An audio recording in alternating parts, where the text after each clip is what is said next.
Hi everyone, hope you all are doing fine. Today in this episode, my topic is contribution of parents in child development. Here my concern mainly is regarding the academic development of the child. How can the parents contribute to the development of their children? This thing I am going to compare with a triangle. Okay, so I'll explain it to you in very easy terms. Yes, my dear viewers, here this is a triangle and here I have written the word child at the top point and parents at the bottom left point and teachers at the bottom right point. It will not be difficult for us if we shift parents and teachers in their respective places. That means if we write teachers here and parents here, it will not be something different. Okay, and the concept I am going to discuss with you today is about the relation between parents and teachers. Like when the gap between parents and teachers will get reduced, it helps the child to develop more. Okay, the child's development will go upward if these two points come nearer. Okay, that is, the parents and teachers need to maintain a good relationship. I mean, should be in good terms regarding discussion about the development of the child, so that the child can develop, because according to that discussion, on the basis of that discussion, like how the child behaves at home, for example, the teachers will come to know from parents.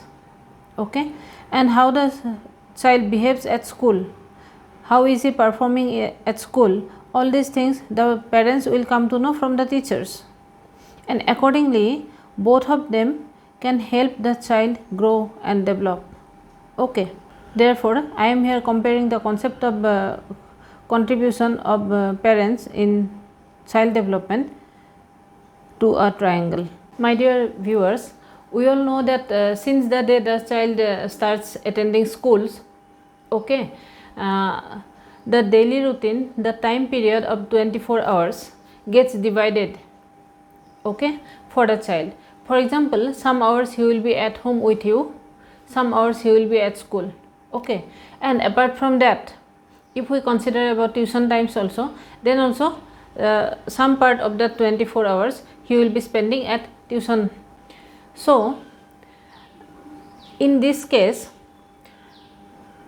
being parents, we need to have an idea, have a complete knowledge in fact about how the child is performing at school. Okay, for example, and how the child is performing at tuition.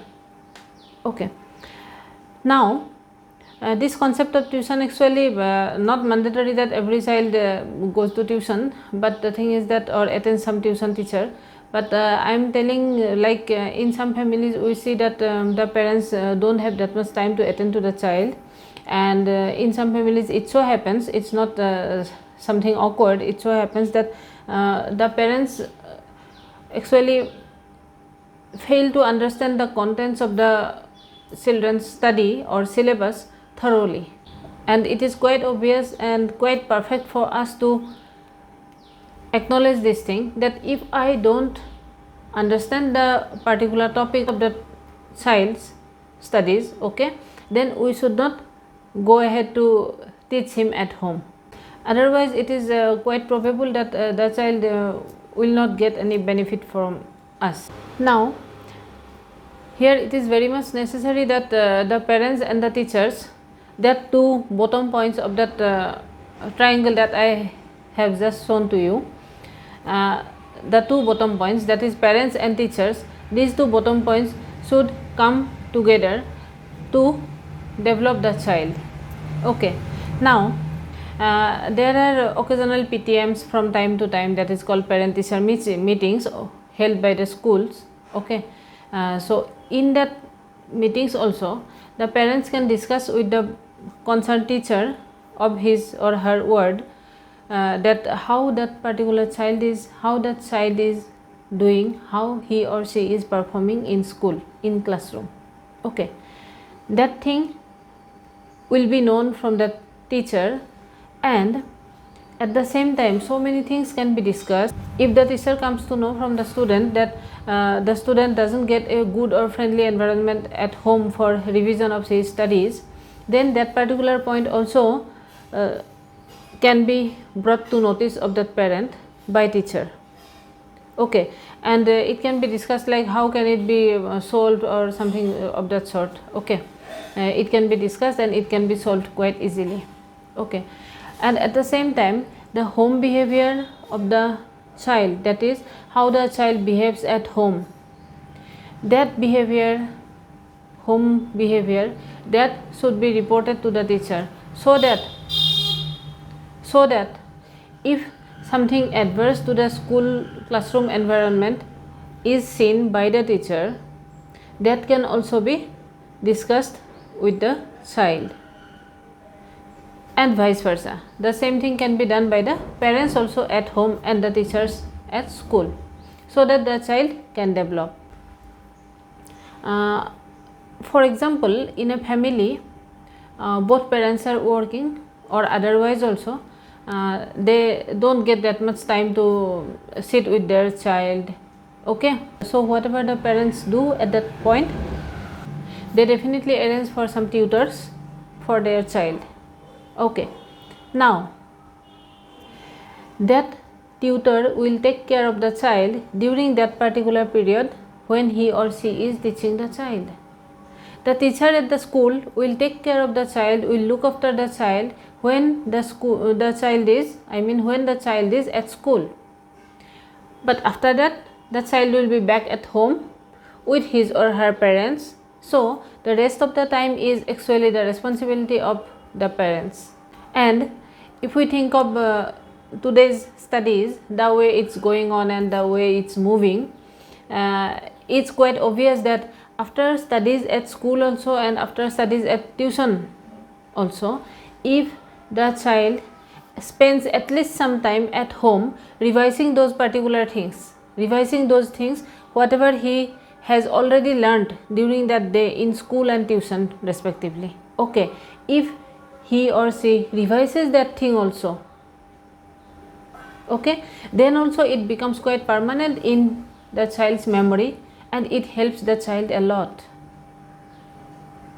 So home environment of the child needs to be very much comfortable for the child for studies. Okay, here I recorded one previous video where I discussed thoroughly about how the home environment can be modified, and so many tips I gave there in that video, that how to make your studies easy and how to help the child overcome the difficulties faced in studies. Okay, in that video I discussed thoroughly that how the home environment should be, okay, so that the home environment becomes quite reinforcing, quite good for the child. So at home, being a parent or being parents, we need to remember that if the child sits for studies, the home environment needs to be calm, tranquil. That means I am a parent, I don't have any responsibility for studies, I am not studying at all now. It doesn't mean that my child is sitting at the other room studying and I am sitting at this room and I am watching the TV. Okay, it doesn't mean that I need to do that. No, I should not do that actually, because that will definitely distract the child's attention, and the child will definitely feel that I am sitting here confined like that, and at the other room the TV is going on or something it's going on, and definitely the child will not feel that much attentive in studies. Okay, he or she will not be attentive in studies and it will harm them. No doubt they will sit in the table, maybe because they fear you, maybe because they respect you. Okay, but in the actual sense, in the true sense of the term, that child will not be able to study at all during that period. And at the same time, if the child is studying and during that time the home environment needs to be quite calm and tranquil, so I am not running the TV, I am not watching the TV, okay, it's fine, but I need to check from time to time what my child is doing inside that room.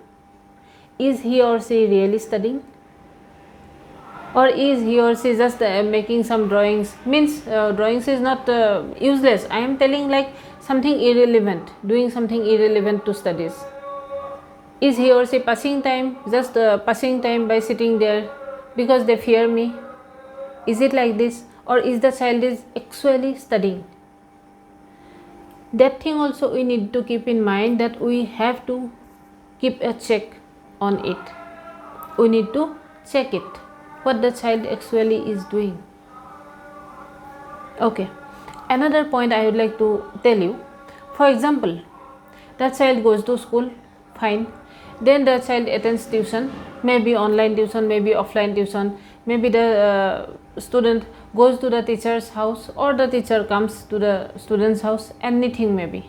But after that, for example, the child didn't do well in his or her exam. Then as a parent or as parents, what will we think? We will not think good. We will not feel good actually. And another point is that at the same time, we will get little bit angry also perhaps. Am I right? Because we are spending some money for the child's studies at school. We are spending some money for his tuitions, and apart from that also he or she is not doing good in exams. Okay, perhaps secured a low grade or something of that sort. Then definitely we will feel something bad, that what is he doing, what the tuition teacher is doing, what the teachers at school are doing. We are spending so much money, but the child is not doing something good. Actually the point is not like that. If after attending the school also the child fails to understand something, definitely he will try to get it, he will try to understand it in tuition. After that also, if the child fails to understand, then at home the parents need to help the child. There is no end of helping, no upper mark that how much help you need to provide, how much less help you need to provide.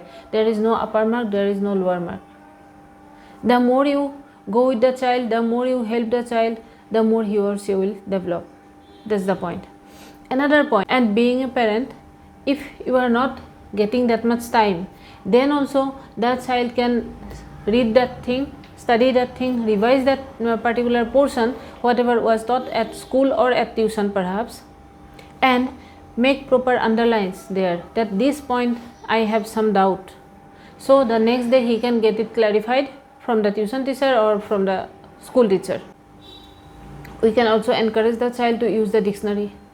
If he or she fails to understand the meaning, not knowing the meaning of some word, then the dictionary can be used very effectively. Okay, so in this way we can help the child to develop, and definitely if we try to do all these things, definitely the child will develop.